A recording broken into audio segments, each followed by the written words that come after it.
Pinapaya naman kasi eh.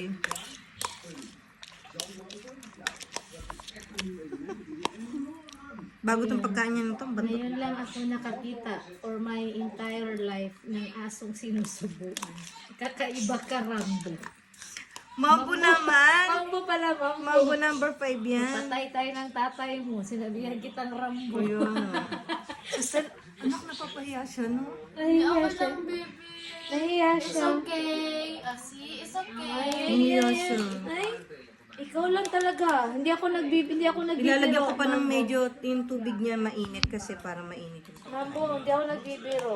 Hindi talaga, siya lang ang ganyang aso. Hindi talaga, hindi ako nagbibiro. Ngayon ako kita ng aso talaga sinusubuan, sis. Pero pag nakita tayo yan, hindi yan sinusubukan kasi andun yung mga kapatid niya.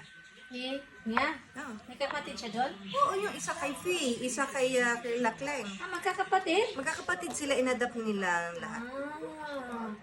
Oh, sumbong ka kay daddy mo. Ah. Sumbong kita kay daddy ko. Ang bait-bait naman yun. Napakabait niyang aso na yan. Parang tao. Mas mabait pa nga yan kay Cristel eh. Ganun ba? Ngayon naman, Diyos ko dahil. Napaka-spoil yung aso namin na yan. Baby namin yan eh. Sige na, Mambo. Rambo number, mag-Mambo number 1 na ikaw, ah. Mag-Mambo number, naiyak talaga siya. Malis ka na, sabi niya, malis ka na.